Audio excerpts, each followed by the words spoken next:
મારું નામ ચાવડા વર્ષાબેન છે. પરિવારમાં આક્રોશ બહુ છે એમ. શું આખી ઘટના બની? એ લોકો જમવા બેઠા, જમીને છોકરી બસ હાથ ધોવા ગઈ એમને દીપડાએ આવીને એને પકડીને વયો ગયો. કેટલા વાગે બનાવ? 9:30 વાગે. પછી કઈ આખી રાત કઈ શોધખોળ? આખી રાત અમે શોધખોળ કરી, પોસ્ટ વાળાને જાણ કરી, બધી શોધખોળ કરી. 7 વાગે ડેડ બોડી ગોતી. એમાં એક માથું ને એક પગ,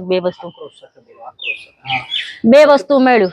પછી પરિવારની શું માંગણી છે? પરિવારની માંગણી એમ છે કે એ લોકો દીપડાને ગોતી દે, એને જે થતું એને રિપોર્ટ કરાવે, એને પાંજરે પુરાવે. ક્યાંથી કોઈ બીજા બાળકને કે કોઈ મોટાને પણ આવું ન થાય કે અમારું કહેવાનો મતલબ એને એ છે. અને જ્યાં એ જગ્યા છે ને એ જગ્યા પણ સાફ કરાવી નાખે.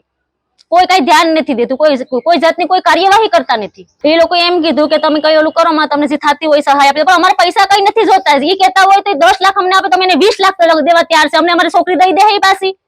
અમે એમ કે અમને એ છોકરી એવી દઈ દે ને તમે કે એટલા પૈસા દેવા તૈયાર છે એને. પરિવારની માંગણી એટલી છે કે બસ એ દીપડાને પાંજરામાં પૂરવામાં આવે તાત્કાલિક એમ. કેટલા દીપડા આ વિસ્તારમાં વસવાટ કરે છે? લગભગ અંદાજે 7 થી 8 દીપડા. કોઈ કઈ ધ્યાન નથી દેતું. અમારું કહેવાનો મતલબ છે કોઈ ક્યાંય આવતું નથી, સ્થળ પર કોઈ આવતું નથી, કોઈ જવાબ નથી દેતું અમને. અમે શું કરીએ કયો? બધી જગ્યા પર આવા બને કોઈ જાતા હશે પણ કોઈ આવ્યા જ નથી એમ મારું કહેવાનું છે. તો એ લોકોને ફરજમાં કઈ આવતું નથી, વન વિભાગ વાળા કઈ કરી શકતા નથી. હજી આવો બનાવ બનશે તો એ કોઈ અમને જવાબદારી રહેશે? અમારું કહેવાનું એમ છે ને. મારું નામ છે બાંભણિયા દિલીપભાઈ. ભોગ બનનારી બાળકી છે તેમને હું કાકા થાઉં છું. શું આખી ઘટના ગઈ રાતે?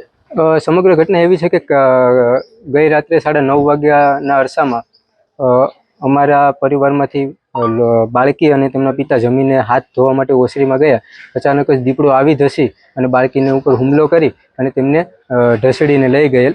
ત્યારબાદ અમે ફોરેસ્ટ વિભાગને જાણ કરી અને અમને 6 વાગે ફોરેસ્ટ વિભાગ દ્વારા 6 વાગે ડેડ બોડી શોધી આપેલ છે. ડેડ બોડીમાં પણ માત્ર માથાનો ભાગ છે અને એક પગનો અવયવ મળેલા છે.